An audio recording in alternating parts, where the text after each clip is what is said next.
Welcome to NASA's VIPER Moon Rover Robot Build Watch Party.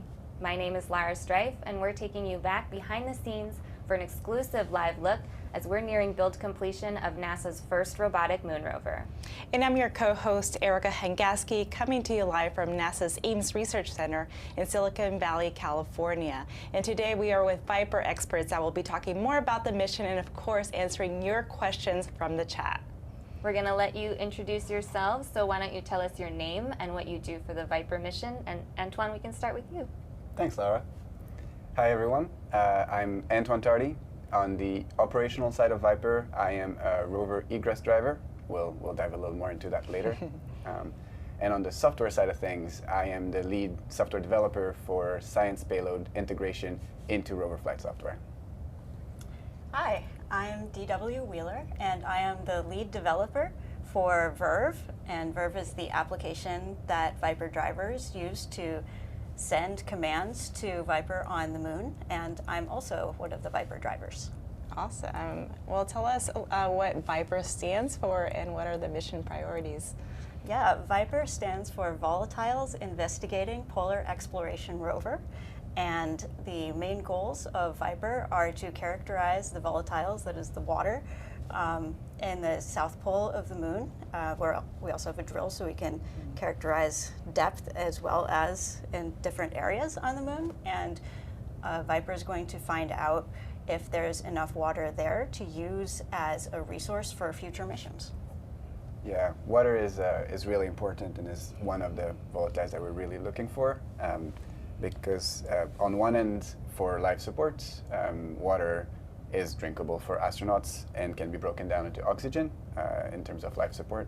It also will enable exploration to go further, since water can be broken down into hydrogen and oxygen, from which you can actually make rocket fuel. And if we were able to launch rockets from the moon, you can imagine that with the gravity that's about a sixth of the Earth, you need a lot less fuel to extract from that gravity well, and you have a lot more fuel that you can use towards, exploring either further or faster. It's super exciting, and we're really, really excited to get to look back in on our rover at the clean room at NASA's Johnson Space Center in Houston, Texas.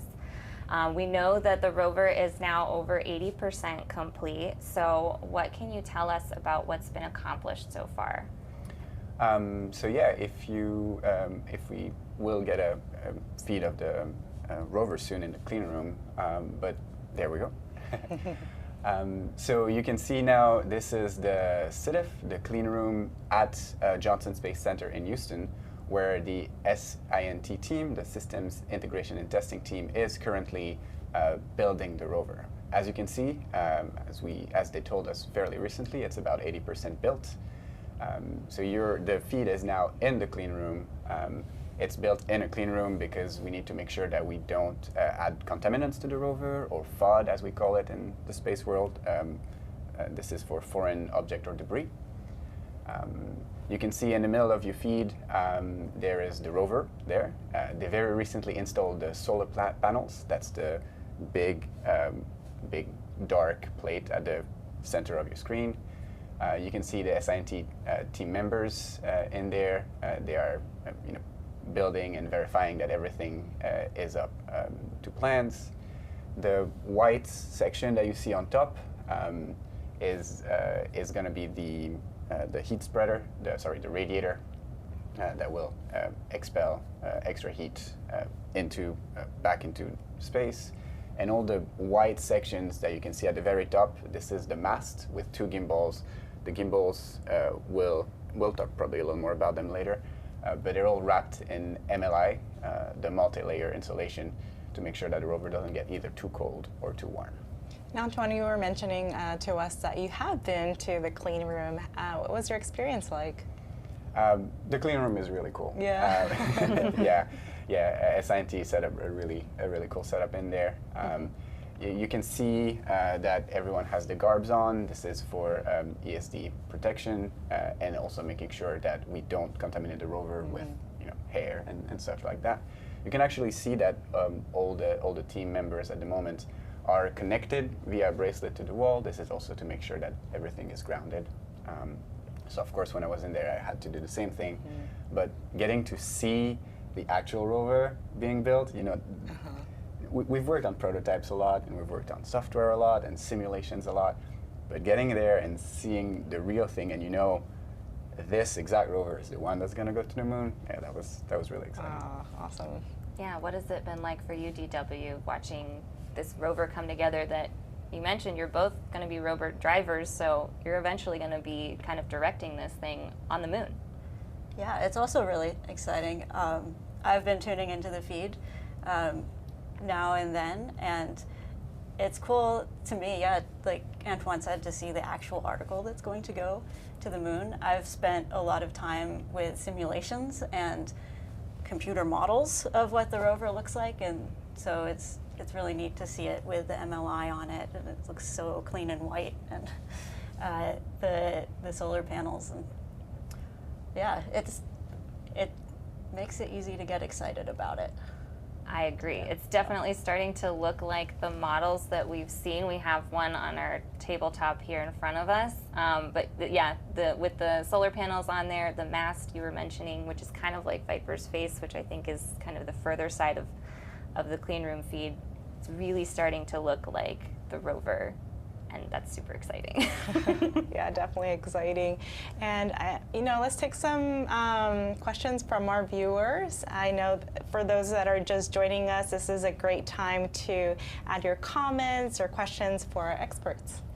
Yeah, we've already been getting some really great comments. People are saying it's a beauty, which I totally agree. So one of the questions we got is, how long has it taken to engineer and build VIPER?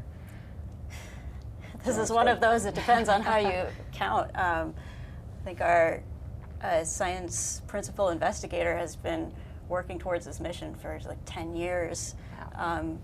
Planning it. This mission has gone through various iterations before it was started as VIPER. Not even sure when that happened, maybe 2018. Antoine and I have been working on the mission since 2019. So that's Yeah, and from an actual hardware perspective, it's also a hard question to answer, right? Because I mean, the assembly that you see right now in the clean room has started a while back, but even before that, all the subsystems, you know, the motor controllers, the wheel modules, the solar panels, the instruments, all these were built by different teams or sub-teams that were, you know, going towards that integration, get things together, get it checked out, really tested at the very low level, make sure that everything works before it gets delivered to SINT. And once SINT has all these things together, this is really where, you know, the rover final assembly starts. So it's overall a very hard question to answer from like an actual date, but it's been going on for years.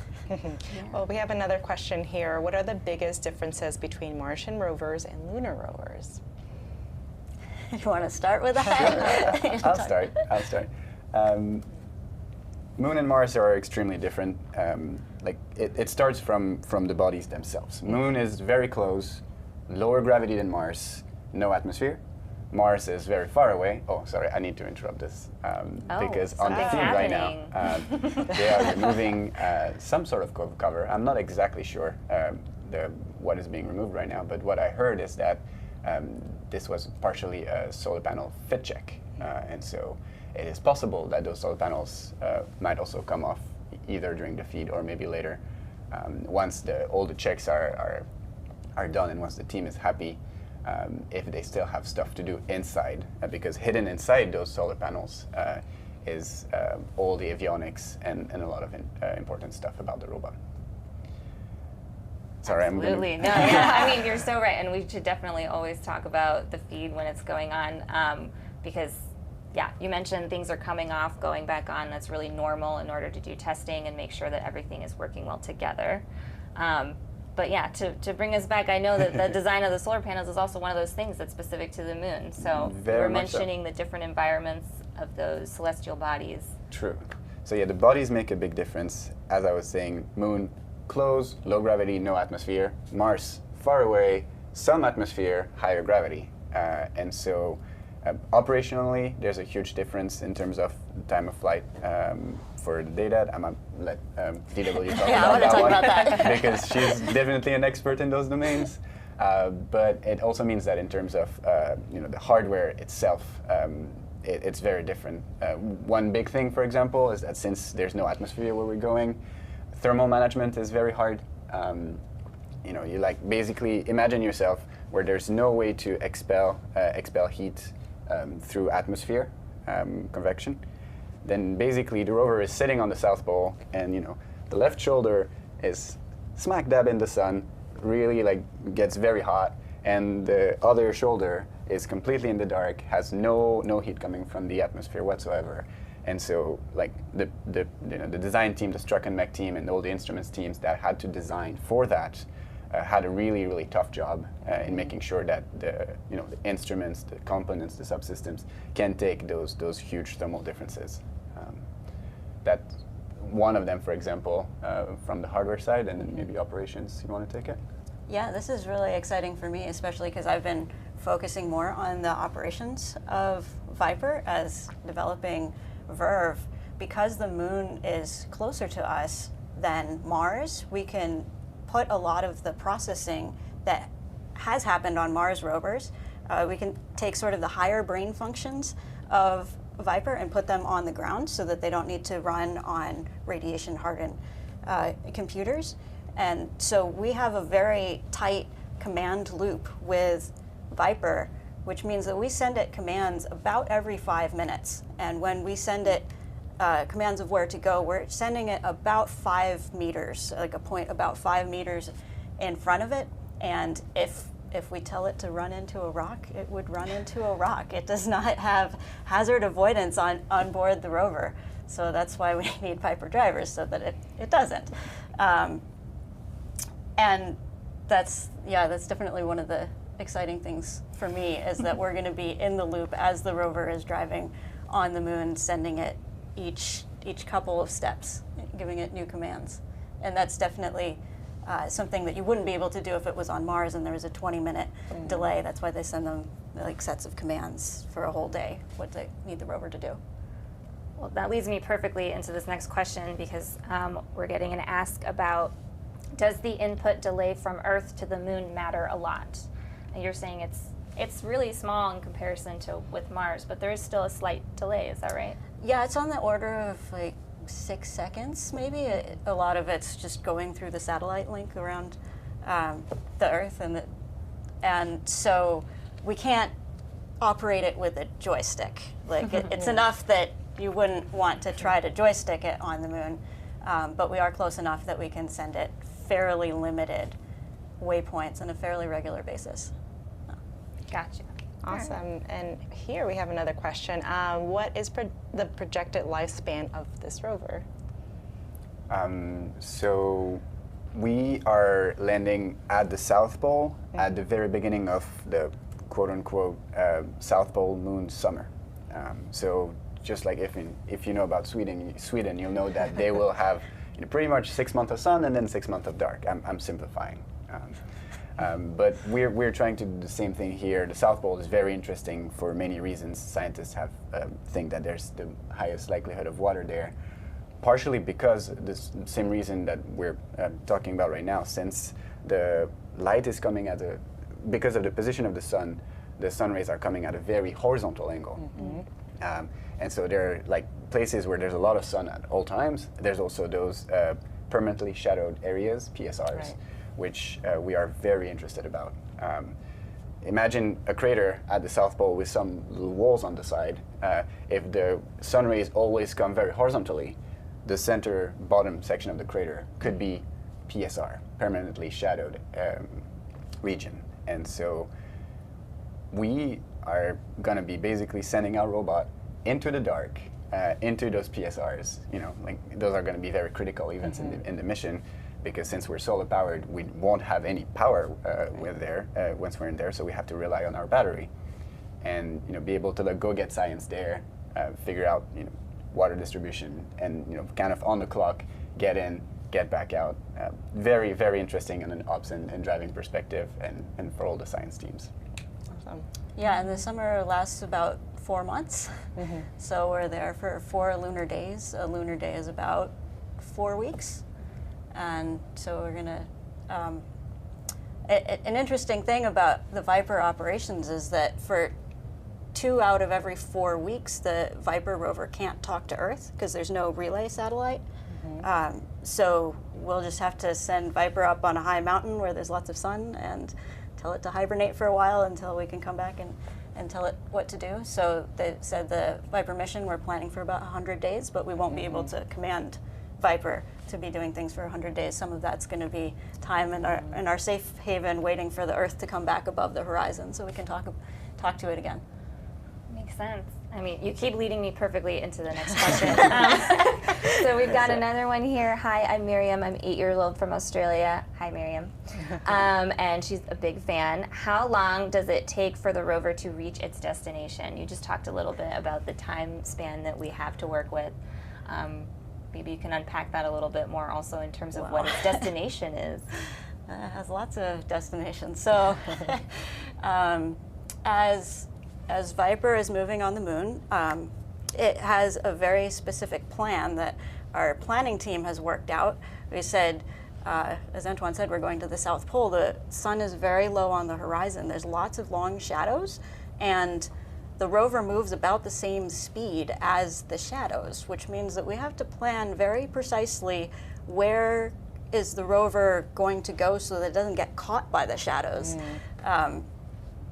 So we have that all planned out, and the scientists have designated particular areas that they're interested in studying very precisely. We call them science stations.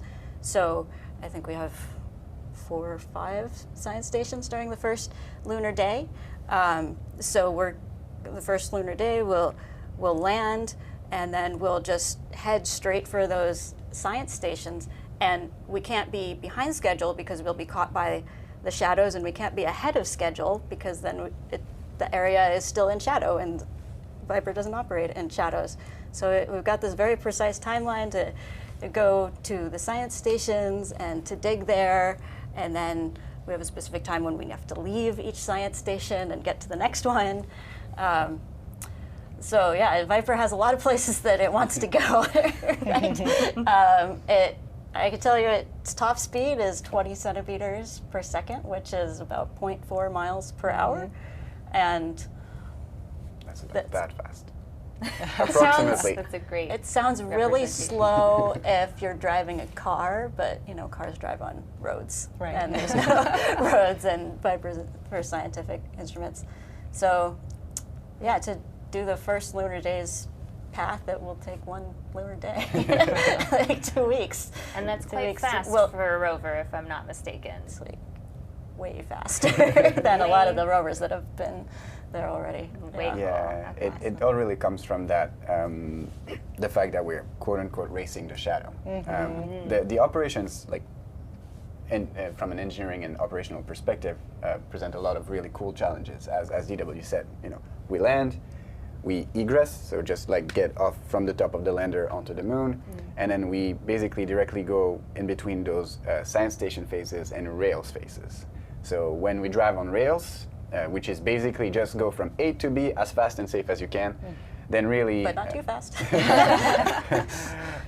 Really the drivers we're really beelining it straight to the next science station.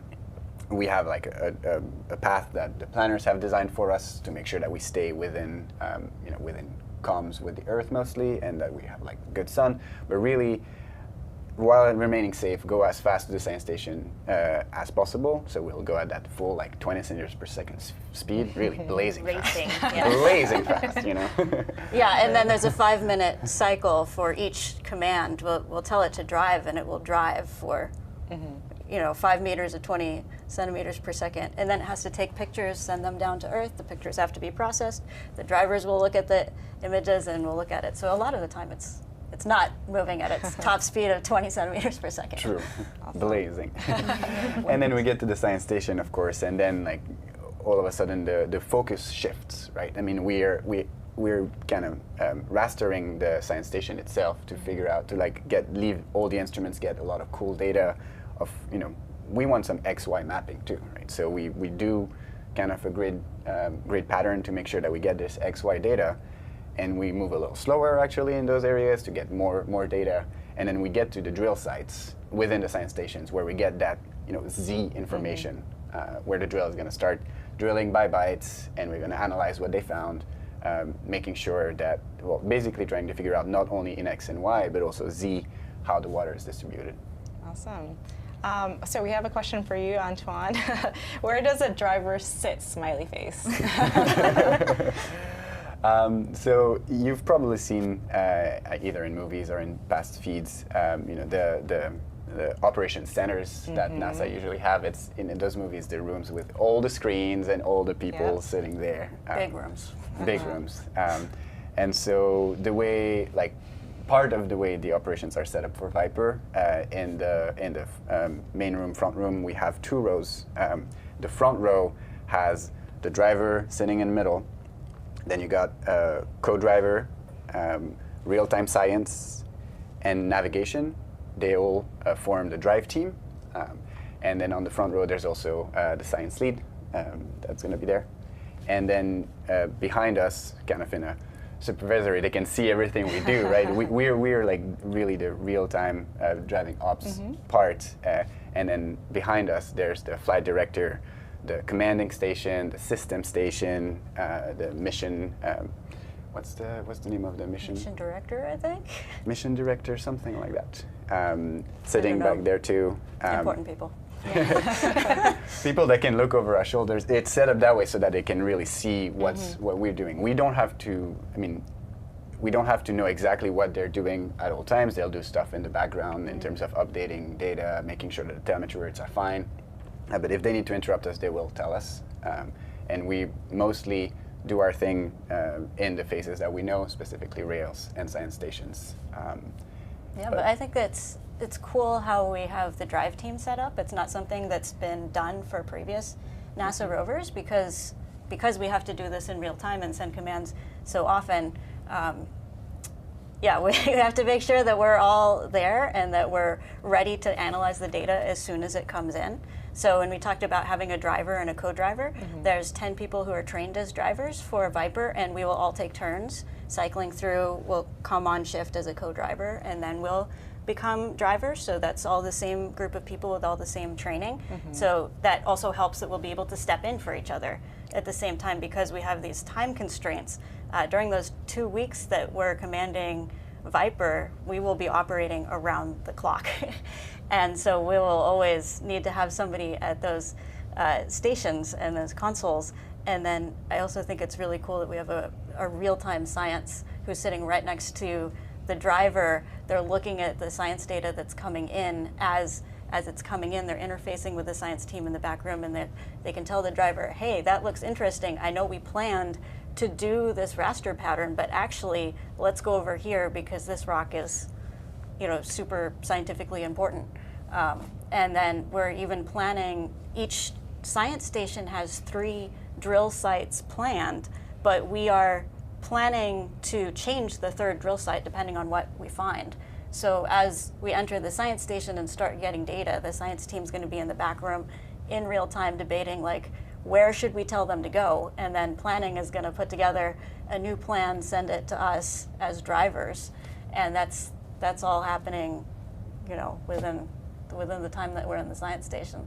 And planning is still keeping in mind, we call it the bingo time of when we need to be exiting the science station so that we can make sure that we have enough time to get to the safe haven so that the rover stays in the sunlight. Again, you're leading me so beautifully into another question. Jared Lemon is asking, are there any plans to operate it during lunar night? No. It's a solar-powered rover. It can only survive 50 hours in the night. And I think our biggest problem is that we don't have comms with it during the night. So even if we built a rover that would survive the lunar night, we couldn't talk to it. So it's a creature of the day. That makes sense. And we had another question that kind of relates to that. Mark Bass was asking, how long can the battery last without the help of the solar panels? 48 hours. 48 hours, wow. Okay. Yeah, and that's when it's in hibernation mode. Got it. Not doing too much activity, not racing at its top speed. Exactly. Cool. Another related question, Bojack Cates is asking, how long does it take to charge the rover? I don't know exactly what It's kind of charging constantly. Yeah, Sounds we've very like fun. this is actually another one of those very varied constraints that really make the driving part of this so interesting. Is that as we drive, we charge, and there's solar panels only on 3 sides of the robot. Yeah, exactly. So Yes, as you can see out here, the front side does not have solar panels. and so And the sun is so low on the horizon that it's always coming from like a horizontal direction. So as we're driving, the optimal way for us to be pointing is for an aft corner to be pointing towards the sun, which means depending on where we want to go, we might have to drive backwards. which the mobility platform actually lets us do fairly well.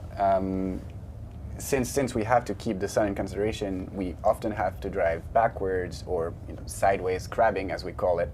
The mobility setup of this robot is not the same as say your car. I mean, yes, it has 4 wheels, but if you see here, each wheel actually has its own steering motor, which lets us do crabbing. Which basically, you can move forwards and backwards, but you can also move, at 45 degrees sideways in those like crabbing situations, which enables us to respect more of the constraints that we get from, sun, comms, science, thermal. There's a lot of them, and this is a lot of work on the ops team to figure out exactly how we want to drive it. You also brought a wheel from the McGrew model. Tell us a little bit about it. Sure, I'm very excited about this one. So this wheel was actually taken off for this show off of the McGrew prototype. It's our mobility prototype, really, that we use for making sure that the robot can actually do what it does. Moon gravity relevant unit, right? Yes, Yeah. exactly. Exactly, you got it. Yeah, I rehearsed it, but I wasn't sure if I was going to put it in there. You can't say McGrew without saying what it stands for. Fair enough. So that unit is basically the same mobility platform, so same suspension, Looks a lot like same this. steering, and same wheels, and everything else was kind of removed and put off board so that the platform itself could be 1/6 of the mass of the VIPER rover, which means approximately equivalent weight on Earth. That all being said, this wheel right here is not the lightweight version. This is very, very close from what's actually going to go on the rover. You can see on the feed, their wheels are not mounted yet, but they will look very, very similar to this. They are very, very lightweight if you want to actually try it. The Struck and Mech team did an amazing job with those. You can see actual spokes. Those are actually very similar to bike wheel spokes. Don't reinvent the wheel. Quite literally. Bike wheels need to be very light and very sturdy. Yeah. These need to be very light and very sturdy. Of course, for space systems, the lighter you are, the less fuel you use, and the more of your allocated mass you can use for the payloads, the science instruments. So had to be very, very light and very sturdy. We have some inserts on the grousers to make sure that it doesn't get too much damage, wear and tear as it goes. And it's as a big diameter as we could, because you can imagine as it rolls over some type of obstacle, the bigger the wheel, the more we can actually jump on top of well, not jump, but roll on top of an obstacle and then go back down on the other side. So. And it has encoding on. Oh yes. Do you want to talk about the encoding real quick? Oh, I thought you were gonna. So we have this pattern around here. So 1/4 is all black, one is half black, half white, one is half white, half black, and then, or not white, silver. And so we have cameras on each wheel. So there's one camera for each of the 4 wheels that takes a picture outward through the wheel, and it can show this pattern, and that means that when we take the picture and then we command the rover to move forward, then we can take another picture and compare the pattern on the outside and tell how far it moved. Yeah. Very cool. This wheel actually has has a lot of wear and tear. You probably cannot see it, but it has a lot of wear and tear because it's been on the prototype for so long, and we've done a lot of mobility testing with it, basically on Earth, but in controlled environments, trying to make sure that we can actually meet our requirements in terms of going on top of rocks, slopes, craters. Actually, a good time to bring in the multi-center part of this project. So NASA Ames here is doing the software, the mission systems engineering, the direction of the project, and the project management is stationed here. But as you see on the feed, the SINT team and the hardware integration and a lot of the design teams are based in Houston, Johnson Space Center, and then a lot of the mobility testing that we did was at Glenn Research Center in Ohio, where we were basically able to use their facilities to characterize how well the robot does in slope environments, crater environments, rock environments.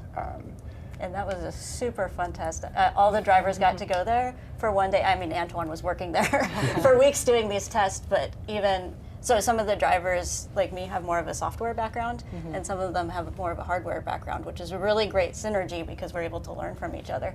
So one of the best parts of the project so far for me was going to Slope Lab, where they have this basically a gigantic sandbox that can tip up and back down, and then we can see how does VIPER do at different slopes at 10 degrees, at 15 degrees, with different size craters and rocks, and that was super fun for me to see.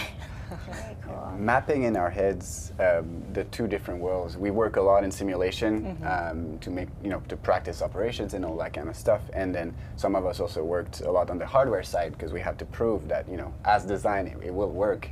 Having those two words get together within the ops team, like exchanging all the information, exchanging the knowledge, so we really all get to a similar understanding as it goes through. That part has been really exciting too.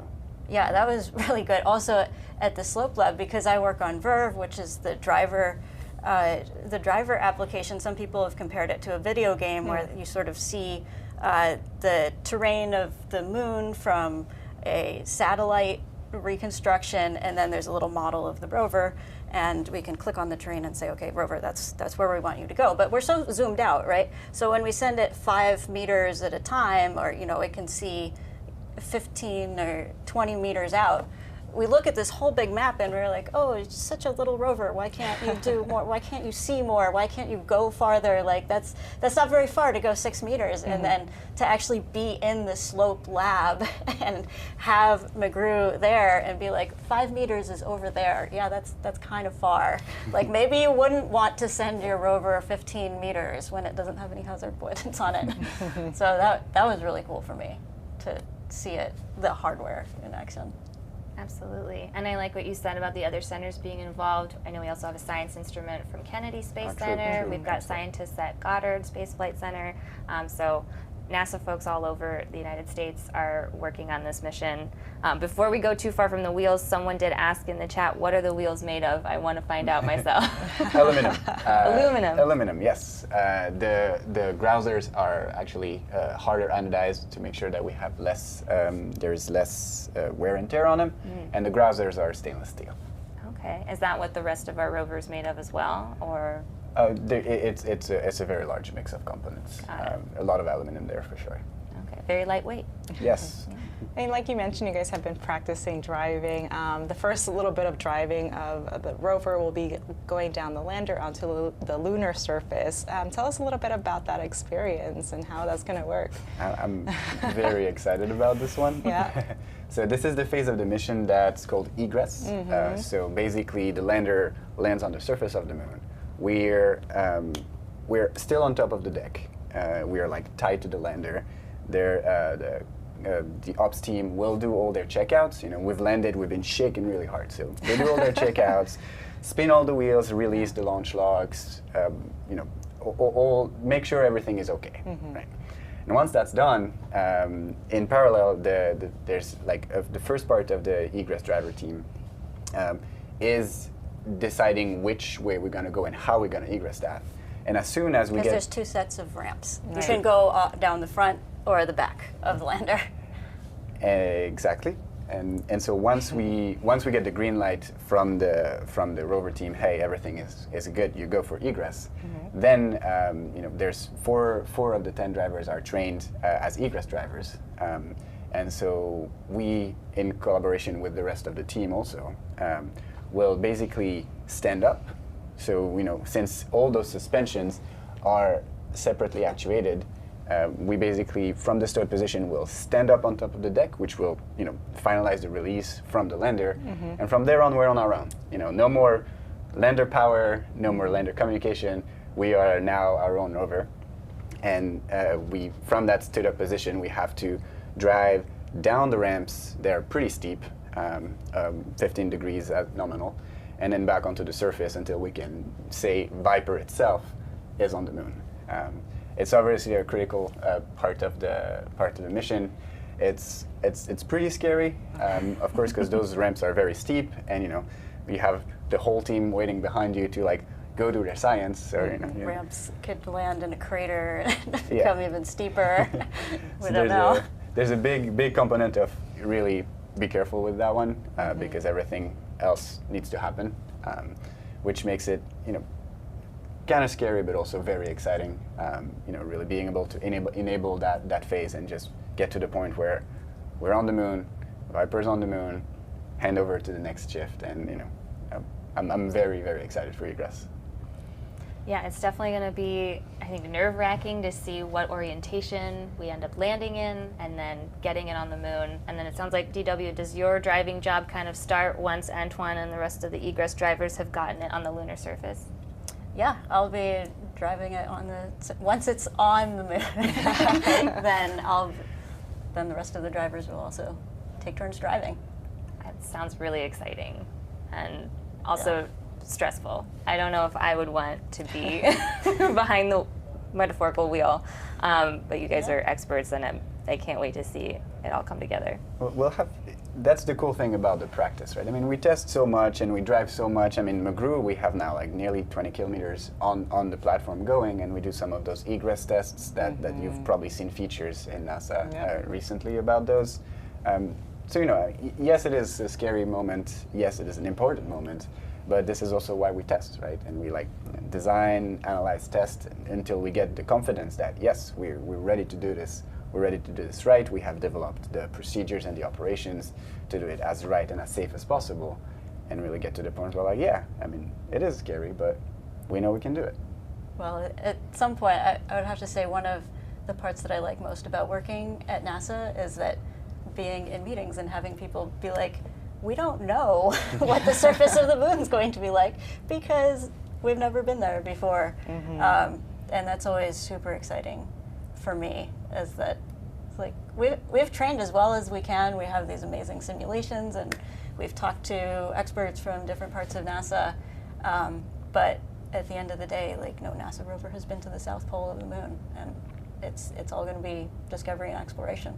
Yeah, you'll be the first. It's very exciting. Yeah. And Antoine, does your job driving end once you're on the lunar surface, or you'll continue driving? You can do the flat as well?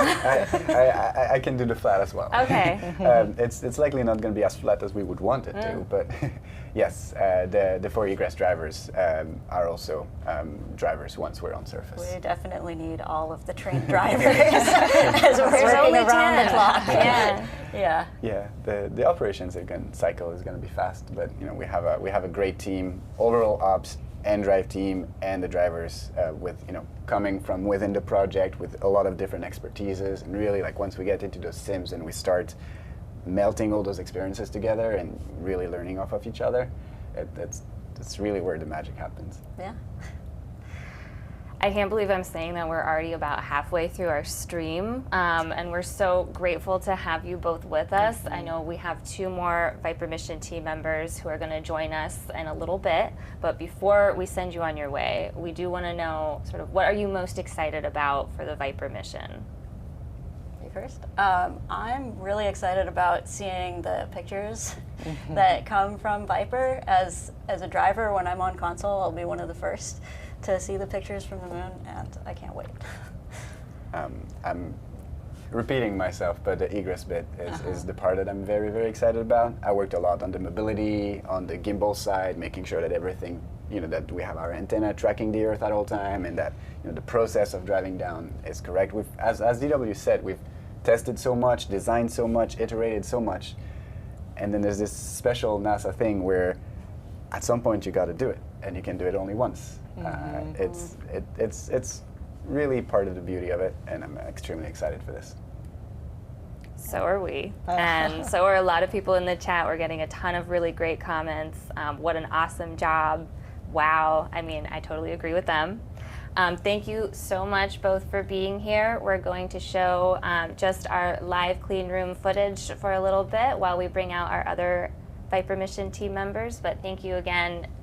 You've been amazing. So many good answers to the questions. So. Yeah, thank you. We had a lot of fun with you too. Yeah, thanks for having us. It was great to have this opportunity. Thanks. Yeah, it was really cool.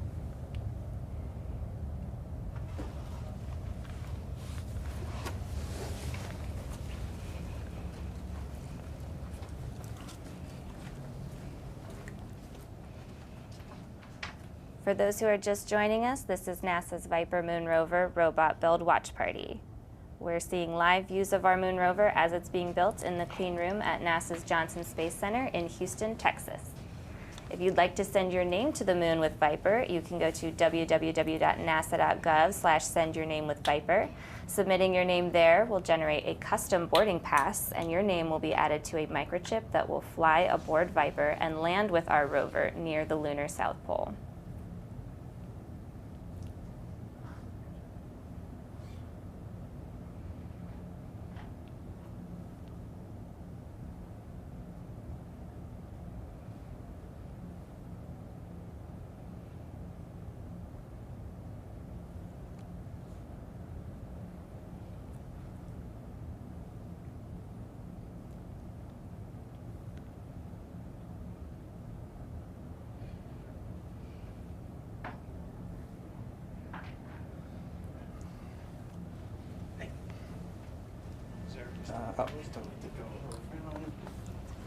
Somehow.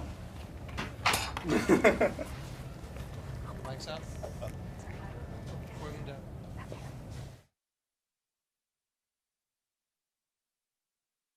Right. Welcome. Thank you for joining our watch party. And we are coming to you live from our studio here at NASA's Ames Research Center in Silicon Valley, California. We'd love to have you introduce yourselves. If you could tell us your name and what you do for the VIPER mission. We can start, right? Yeah, sure. So my name is Andrzej Jackowski.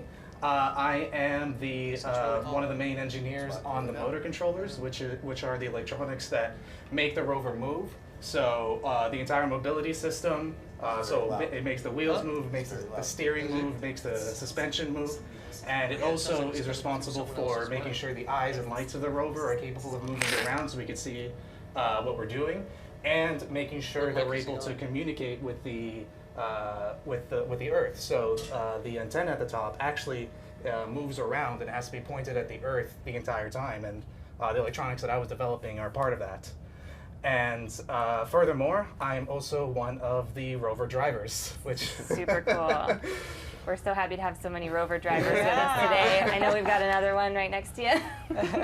Hi there, I'm Jas Wolf. I am not one of the rover drivers. I have a different operational role, which I'll talk about in a moment. So my development role is on the mission system side of things. So I'm a systems engineer there. I work with mission operations and the ground data system.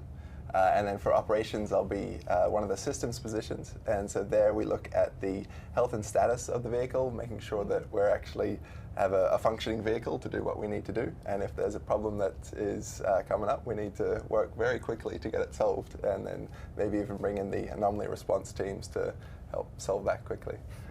Awesome. So Jasper, for the folks that are just joining us, can you tell us a little bit about what we're seeing here at the VIPER Clean Room? Yeah, so today looks like we're about 80% built. I think that was the report from this morning.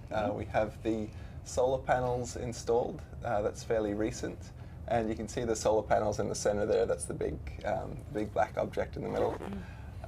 They are, let's see what else is going on. We've got the mast installed. On the mast we have the high gain antenna. So the high gain antenna is our primary means for communicating to Earth. We get our high data rates through there, as opposed to something in, say, safe mode where we need to go down to a low gain antenna where we have more of an omnidirectional capability to get communication that way. So that high gain antenna is sitting up the top. And then a little further down we have the nav lights also on that mast. The nav lights and the nav cams, and so they're our primary eyes of the vehicle that Andre was just talking about. Yeah, I mean, can you tell us a little bit more about sort of the size, the shape, why the rover looks the way it looks? Yeah, sure. So the size is about 1.5 meters by 1.5 meters. What I've been told is about the size of a golf cart, and you can kind of get a decent idea of how big it is, like with some of the engineers around standing around it, to see how like it kind of scales with a human. And the thing that also a lot of people ask about, and you can kind of see it with immediately, is that it has this very box-like shape. Yes. And the reason for that has a lot to do with the environment that we are going to be in. So it's been said already, and repeating again, I might as well, that we are going to the South Pole of the Moon. And since we're on the South Pole, the sun is actually going to be coming on the side. Right. Right? So this is actually opposite situation that a lot of people have seen in other rovers. So a lot of people think about the Mars exploration rovers, Spirit and Opportunity. They actually have their solar panels at the top. So we actually want them on the side, because since the sun is coming sideways, we want to catch up as much of the sun as possible, and then that gives us the most amount of energy and the most amount of power, so we can keep doing what we need to be doing. And if you want me to continue, that's also why the radiators, which is the white parts that you see at the top, that's actually how we reject excessive heat from the rover. And since the sun is not there, like it would be normally if you were closer to the equator, that's just the deep blackness of space. So all that heat is just that we don't need. It's just being rejected that way. So it gives this rover this very box-like shape, but like all things that we do it for a purpose. And that all drives design, and drives drives the engineering challenge, and it's the environment that drives the engineering challenges that we find different ways to solve. Exactly. Okay, so it's not just for aesthetics. We didn't decide we thought that a boxy rover was the best look. It's got a function. There's a reason behind it. It also looks good, though, if I do say so. Oh yeah. I like the look of it. It's definitely It's definitely like stands out given in all the lines of rovers. And we see that mast up there. What is the function of the mast? So the mast is where the high gain antenna and those cameras are, and that also is a part of the design decisions around having a relatively tall structure there. Is we want the high gain antenna to sit quite far off the ground, so that we get away from a lot of the multipath and have a much better line of sight back to Earth for communications. And then similarly with the nav cameras sitting up the top there, we want to be able to actually see in front of us, and if we had quite low cameras, we wouldn't be able to see behind obstacles, and so having those quite high allows a much better field of view, and we can discern our obstacles in front of us a lot more easily. Gotcha. And how do we kind of like test this rover if we're not able to drive it out on Earth anywhere because it's too heavy, right, or too big? So it's not too heavy per se, although but it's designed for the weight that it needs to be. So as many people know, the moon has 1/6 the gravity of Earth, so that means this thing is going to weigh 1/6 the weight that it is on Earth, on the moon. So as a result, we want to actually take advantage of that. So as a result, we designed this for the moon's environment. We do everything, as I said, we do everything for a reason. So this actually allows us to put in more payloads, more science, and more capabilities that we otherwise wouldn't be able to do if we made the structure strong enough to handle to be able to want to operate on Earth.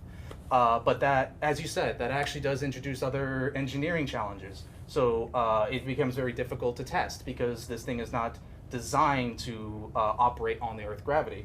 So to get around that, it was mentioned in the earlier half, but I'll repeat it, that we built this prototype unit called MGRU, which I believe stands for Moon Gravity Representative Unit. And what that is that we took out pieces of the rover, or offloaded as much as we could, such that the weight of the mass of this platform is 1/6 the mass of the actual rover. So meaning that it weighs the same on Earth that the real one's going to weigh on the moon. So now you can try to drive that, and you can expose it to the correct driving conditions, and it's going to be seeing the same forces and the same dynamics that the real one's going to be seeing. So you have to come up with new ways, very clever ways to try to work around those problems. Right. Okay. It actually looks a little bit like this. Right. Yeah. It's a lightweight version. Yeah. And that's where this wheel came from as well. So Yes. that has proof that we have been doing some testing here on Earth, but not with obviously our flight unit, with something a little bit less massive. We can jump into some of our audience questions because we have a ton. If you guys are game, if you're ready for it. Love to hear Let's it. do it. If you have questions for our experts, please don't hesitate to put them in the chat. We'll do our best to get to as many as possible. One question I have right in front of me is, how does the team determine where to drill and the reasons for those locations? What sort of age will these ice deposits range from? That's a tough question. I can take part of that. Please do. So in determining how we drill, where we're going to drill on the moon, I'll kind of start back a little bit about the traverse plan and talk about that, and then we'll get to the specifics of drilling. So we start with a lunar map of the South Pole of the moon, and we have a relatively high resolution map there. From there, that goes to the science community to understand the ice stability models that could be there as a function of the terrain conditions. And from that, then they designate these areas that are of scientific interest, and these are the science stations. Within the science stations, then, depending on the local terrain conditions, they pick out certain drill sites, and then we have 3 planned ones. So we want to have a plan going in so that we have something to execute against. And as we go along there and we take the first drill, we'll learn a lot. And then we'll take the second drill, we'll learn a lot more. And by the time we get to the third one, while this is happening, there's a full real-time analysis going on at the same time that discusses and prioritizes how we could change that third drill site. And it's a really amazing process in the science community there in the Mission Science Center that does this whole process and reselects the third drill site, which is actually going to be based on what we're learning real time. So that's the where we drill side of things. The other question is probably best answered by one of the science members. Yeah, I know that we've heard from some of the science team members that some of that ice deposit or might not have seen the sun for millions, billions of years. So it's exciting also as part of the mission, I think, to see what we find. We'll learn a lot of that as we go. Yeah, and that has to do a lot with the permanently shadowed regions on the moon. Right. So as I mentioned earlier, that the sun is is very low in the horizon on the South Pole. So since it's coming sideways, actually you can kind of demonstrate it here. That you have this grouser here, and it's acting, and we have craters. So and there's craters deep enough that the sun actually never reaches the bottom of the crater because it's so low in the horizon. Right. And as a result, I believe it's from comets hitting the moon, and because these areas don't see sun, the ice never evaporates. So that's actually how, to my understanding, that's how it actually ended up getting deposited over so many years. That's my understanding as well. We have another question. How will the rover communicate with VIPER team? Oh, communicating with VIPER team. So that the primary communication that we'll use starts with the high gain antenna on top of the vehicle. So that's the big mast sitting at the top there. There's actually a low gain one just above that as well, but we generally use the high gain for more communications. That signal then goes straight to Earth. So we do not have any relay satellite in the link there. It goes straight to Earth, to the DSN station. So there are 3 sites around the world, Madrid, Canberra, and Goldstone. And so we'll communicate to those Earth stations. That then gets funneled back to here at Ames. We have the Mission Operations Center here at Ames, and then it gets distributed out to our other parts that are also performing operations, so to Kennedy Space Center and to Johnson Space Center. And what's the delay between? The delay round trip is a few seconds, which actually ends up defining a lot of how we conduct our operations. So we are in a position where we're not, we are unlike the Mars missions where it's quite a long delay and they have to pre-plan and uplink activities for it to execute by itself. And we're not close enough to really just sit there and joysticking it, I think is the term that people like to use. So we can waypoint drive, and that few seconds delay there really governs the style of operations that we can actually perform. Got it. And I know we talked a little bit about the mass of the rover and how it relates to lunar gravity, but there's a question here: how heavy is the VIPER payload, and what kind of rocket will be used to bring it to the moon? Okay. So the payload that actually ends up being two questions actually. It sounds a bit like two questions. Because the mass of the payload itself actually includes this piece called the rover release mechanism, which is a ring that's kind of like a triangular ring almost that sits on the bottom of the rover, and that's actually going to be bolted onto the astrobotic lander that we're going to be using. And that piece, and that's actually what's holding us down and allows. And once we land on the moon, that's actually going to be releasing us, and then we can drive off the lander. So it ends up being actually two questions there. To my understanding, the entire system together, I believe it's around 490 kilograms, but unfortunately I'm going to need to be fact checked on that one. But to answer the rocket, we are going to be landing on we're going to be launched on a Falcon Heavy from SpaceX, and in turn we're going to be on top of a astrobotic Griffin lander for the mission. That's right. Okay. We have another question here. How long will one person drive a rover? Ooh, that's a good question. So it's actually split up into two shifts. The entire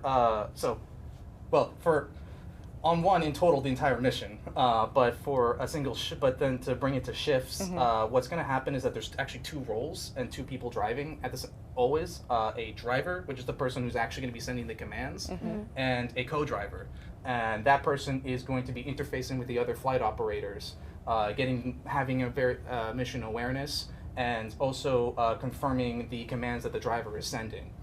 And also, it's also a redundancy, because if something happens, because anything could happen, you have to be prepared. Let's say, for some reason, something happens to the driver's computer, right? Probably not going to happen, but if something happens, you at least have that ability to then take over, because they have the exact same tools, the exact same commanding, to be able to take over and send commands, so we don't lose any mission tempo. So how it works is that a driver will first come in and they'll sit in the co-driver seat for 4 hours, and then they will actually swap to the driver position, and then a new person will come in and take the co-driver, and then that keeps rotating for as long as for as long as we're driving for that duration. Wow. And we said that's about like a 2-week span of driving? Yes, to my understanding, it's about 2 weeks of continuous operation, and then we go to these areas called safe havens, which are areas that we're going to be receiving a little bit as much sunlight as possible, while the Earth is going to fall under the horizon. And unfortunately, because we require line of sight, we won't be able to communicate the rover, so it kind of goes to sleep for 2 weeks. Right, that brings me to this question. What happens if the robot is lost in the shadows? So I'm assuming we're going to do everything in our power not to lose the rover, but what if it's in a shadow? Okay, well, for starters, a lot of the design for the rover, once again, we do everything for a reason, is making sure we don't end up in that situation. So this is the second fastest robotic rover ever designed. The fastest robotic one being the Russian Lunokhod. And the reason that we do this is actually we're trying to race the shadow the entire time. So as we operate in what I like to call the local South Pole summer, where you know how in the Arctic Circle or Russia or North Sweden you have very short nights. That we're taking advantage of that because we're a solar powered rover. So as the time goes on, we're not going to have those summers, so we have to make sure we're ahead of the shadow. because if we get caught, if we do have the ability to hibernate, which the rover will lock down all its systems, turn off everything it doesn't need, and try to keep everything as warm as possible. But if we get it stuck in an extended period, that could unfortunately end the mission, which we do everything we can to make sure we do not end up in that situation. And just to add to that, when we talk about shadows, there are really two types of shadows that we consider for the mission. There's the sun shadows that is all to do with power generation and our ability to stay warm, which is also something that we want to ignore at some point and actually go into a shadow and do these permanently shadowed regions. Yes. And then we have our communication shadows. So we are a direct-to-Earth communication mission, so we need to have this comm line of sight at all times. Except for this safe haven period where we purposefully go into a hibernation state. And so we have a really complex situation where this terrain that we're going through has both sun shadows and communication shadows, and we're trying to outrun both. And so you get this really narrow kind of window of opportunity to actually to traverse through. Wow. Let's see. Here's a good question. What's the maximum slope the rover is assigned to handle? So in terms of mission of what we actually plan to do, my understanding is 15 degrees. However, it is actually capable of doing more, and it's one of the, some of the fun things that we're actually not that we're actually going to do it, but we have tested it to extreme conditions past what really are requirements. And it's one of those things that we could actually use the unique suspension that we have developed to be able to handle. So this model kind of shows it. The suspension arms and each of the wheels are able to go up and down. And what we could actually do is that when we're going up a steep cliff, we could actually cause the rover to lean into the slope to be able to handle steeper slopes than if we had a more traditional fixed suspension. But to answer the question, 15 degrees. Okay, but we're prepared to kind of adjust as needed. Yeah, so the idea also, the drivers try to avoid trying to do these more extreme slopes if possible, which actually goes into one of the really cool features of the rover. Sorry if I'm rambling. Which is the fact that since we have two cameras, we can do what's called a stereo vision image. So we have two cameras, same way we have two eyes, and doing a lot of complicated math that I don't understand, we're actually able to get what's called a depth of field and generate what's called a point cloud. So we could actually scan the area around us and generate these things called hazard maps. So what ends up happening is that the views that we see as drivers end up turning green to red, saying red, you can't go there, green, yeah, you can definitely go there and no problem. So it ends up being a really cool system. Very cool. I mean, you guys are doing such a good job of leading me into the next question, and I so appreciate it. We got this question in the chat. I have a question about what kind of cameras are on the rover and what are they for? So you just started touching on that a little bit. Okay. Yeah, so we have 4 cameras at the bottom that look at each wheel. So I don't really have a good example to show, but they're kind of tucked in on top. They're kind of tucked in under on top of each wheel, and they're looking at the wheel itself. So that allows us to see if there's any obstacles or hazards that are right next to the wheel, and see that there's anything that we need to be careful about. And then there are 2 cameras in the front as part of what I call the navigation gimbal. That's part of what my system, the gimbal controllers, has to move. And those are pretty much the driver's eyes. And those we can point those cameras wherever we want in a mostly 300. We could point them wherever we want, but there are some obstructions such as the chimney cap, and those are things we have to work around, and those are going to be the driver's eyes when driving mostly in a forward direction.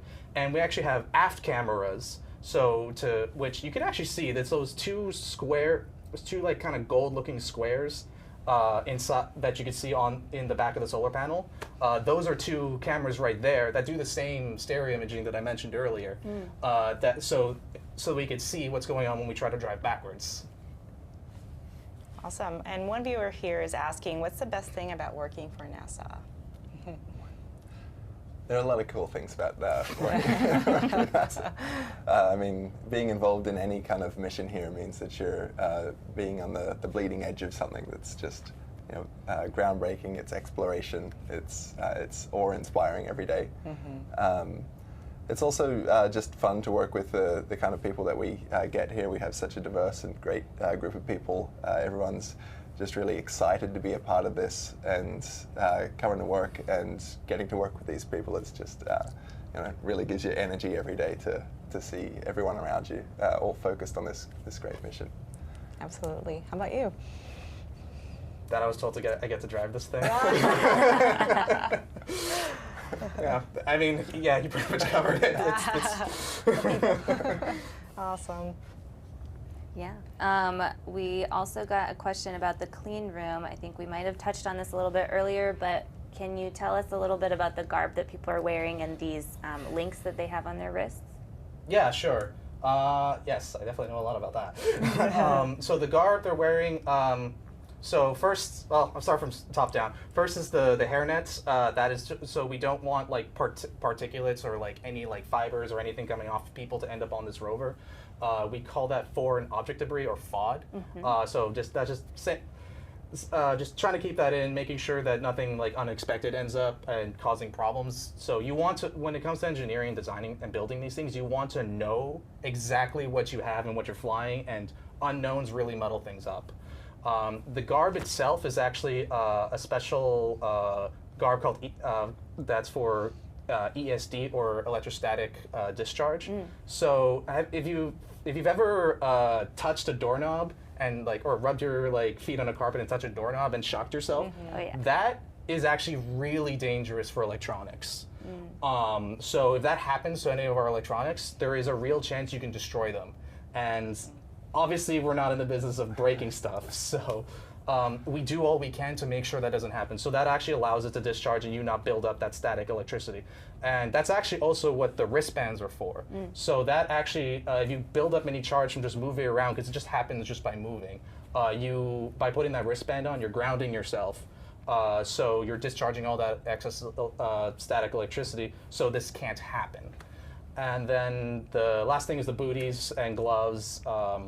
The same deal, just making sure that everything's clean and you're not like tracking dirt anywhere. And another question here, what are some of the challenges that the VIPER team faces in assembling and testing the rover? I know there's many, but yeah. if you can just give us an example. There's a whole host of challenges that happen there. I mean, in any kind of integration effort, when you're bringing individual pieces together for the first time, there's going to be some kind of problem that comes up. And when you have such a complicated system with so many individual pieces that are all feeding together, and in such a constrained space as well, with the design of the rover and how it has to fit together to form its operational purpose, also being able to assemble it into a manner that is, you know, assemblable. You just run into a lot of issues there as a general problem. So it's any kind of integration effort there is fraught with issues that come up. And then similarly, when we apply software to the systems for the first time and then integrates the mission systems, the operations with the vehicle, we expect and we plan for all these issues to come up, and we conduct a lot of tests to show that once we get through all the issues, that the vehicle and the whole system as a whole will perform as we expect at the end. And after you guys complete the rover, there's going to be a series of like environmental testing, right? Yeah, we have a number of different environmental tests. So we go through vibration tests where we put the whole rover on top of a vibration table and simulate the kind of launch environment. So we shake it and make sure it doesn't fall apart. We have the thermal vacuum tests where we put it inside a thermal vacuum chamber. So we bring this huge chamber down to vacuum, and then we cycle the whole vehicle through the thermal profile that we'll see through the mission. And so we'll test there that it can both survive vacuum and that the heat that we see on the vehicle will be able to survive those. We also have a number of integrated tests where we run through all of our operational products in a flight-like way on the vehicle. So we run through all the activities that we're going to do on the vehicle and make sure that that all works together. And we test with the DSN station as well. So the main thing here is we want comm. If we don't have comm, we don't have anything. So we test with the DSN and make sure that we get a link through there. And so there's a lot of environmental and system level testing that goes on. Absolutely. And how do we command? You just talked a little bit about how we're communicating, so how do we command the rover? Is this just like a button that you're pressing, like playing a computer game, or is it a lot more complicated? I can talk a little bit about the overall commanding, and then you talk about driving. Yeah, I think that's a better way to do it. So we have a few different consoles that will command the vehicle. So we have the drivers who are responsible for actually moving the vehicle along. We have the command operators. So the command operators are responsible for maintaining the state of the vehicle. So if there are things going wrong, they're sending up the commands to correct them. If we need to change state for some reason, they'll be the ones that commands that. So they kind of they command the state of the vehicle. And then, of course, we have the science instruments. We're going here for exploration. So the science operators will be commanding their own instruments. So the command role actually turns on their instruments, and then once they're on, they're ready to go. Then they start operating and running their commands through the vehicle to their instruments and getting all that data down, understanding what's going on, and just going through these cycles there as well. So there's a few different commanding roles that happen while we're roving around, and then the driving command. Yeah, so the driving is done a little bit differently than a lot of the way the rest of the rover is being commanded, because we actually work through a tool that DW, who was just on, it was one of the main developers on, and she and in that tool, what we do is that we have the situational awareness coming in from the cameras, from the hazard maps, and from whatever else that whatever other information is being brought to us down from the flight command structure. And what we do, and this one actually ends up being a little bit more like a video game, because we have this 3D representation of the environment we're in, and it's actually being filled in, a little more details are being filled in by the map scanning that the cameras are capable of doing. And then you make an assessment, and you have this little puck that you put down and say, "Yep, drive there." And then it does it on the moon. Yeah. Yeah. There's another question here. Does it have any other power source other than solar energy?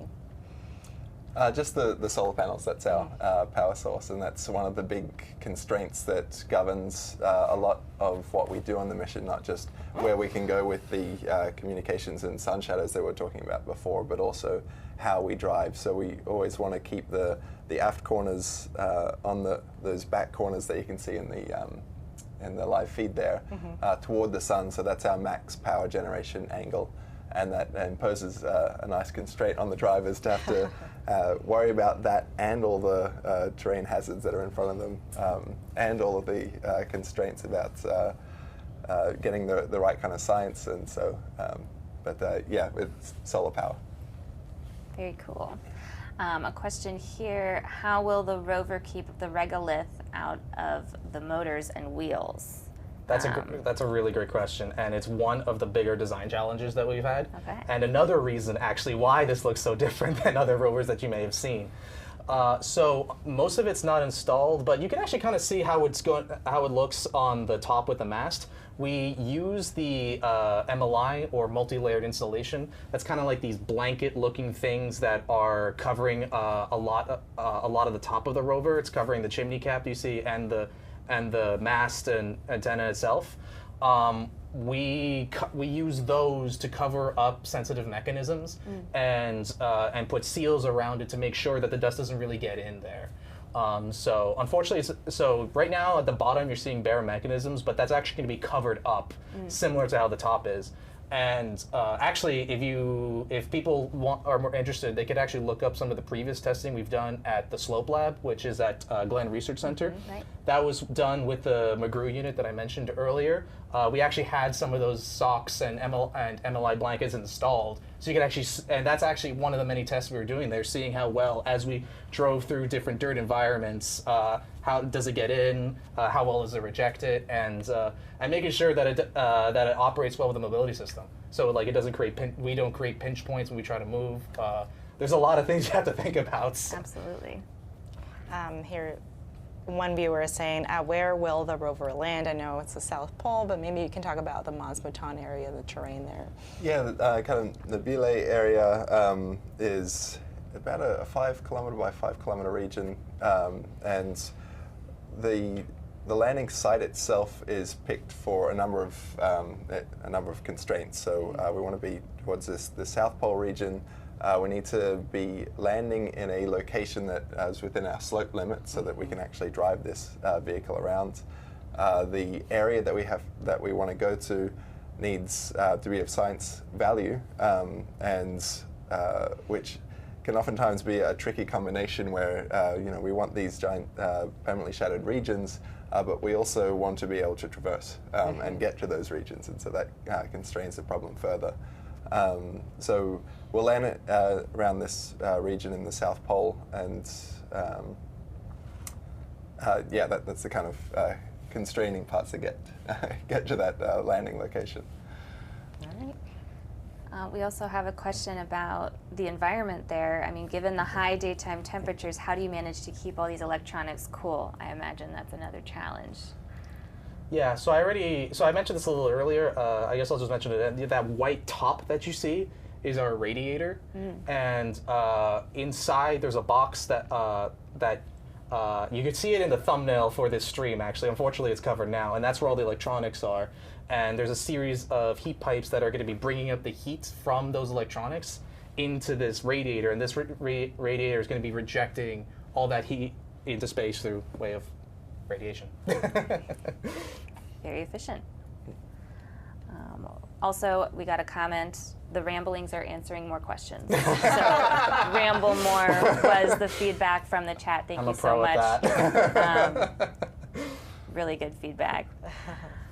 We are getting near to the end of our stream, but we do have a couple more questions for you. One is, do you have any advice for people who might want to work on something like this? How did you end up working on NASA's first robotic moon rover? I'll let you go first. So how did I get here, and what advice? So I studied mechanical engineering at school, and then I moved pretty quickly after mechanical into control systems engineering, and then into systems engineering, and then kind of stayed with the systems engineering side of things. It tended to fit better with the things that I like to do. And I think once you get a taste for the flight projects, I started on much smaller flight projects, and once you get a taste, it just keeps going. You just want to keep doing these things.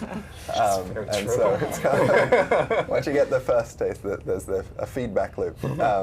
There's a lot of opportunities at universities to get involved with those spaceflight projects. A lot of smaller missions that are conducted there. That's kind of gets you a shoe in, and then once you have that kind of experience, then you can move on. You get that on your resume and that kind of experience to move forward with. But yeah, what was your? Yeah, so mine's going to be more of a shameless plug for the internship program at NASA. We love the internship program. Yeah, so that's how I got involved. I applied to the internship program. So there's actually two at NASA. One that one, I think we just called it the internship program, where you go in and do an internship and then it's done. But and that is a very valuable program, and that's where a lot of to get a lot of college students involved in NASA, because when you apply and become an intern, you actually are working as a NASA engineer. You actually are doing the real things, and that experience really matters. And then the second internship program that I was mentioning is, and this is going to be the really important one to those who really want to work here. That's the NASA Co-op Pathways program. So if this is how this is the way to work at NASA. So what it is that it's an internship, it's a co-op program where you work at NASA for a semester, then you go back to school for a semester and repeat that process until you graduate. And depending on your performance, you will be given a job at NASA, and that's the way. So that's what happened for you. Yes, that's what I. Yeah. So first I. Success story. Yeah. So first I did the internship program, and that got enough experience on my resume that I was able to.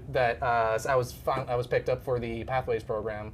After a few times getting rejected too. But awesome perseverance, advice. yeah. And I guess the final question here is like, what do you enjoy most about your job? Right now, for me, we're in this sprint cycle where we're focused on these things called mini sims, and so we have we're getting close towards the end of our software development, so we have quite an integrated software system in a simulation environment.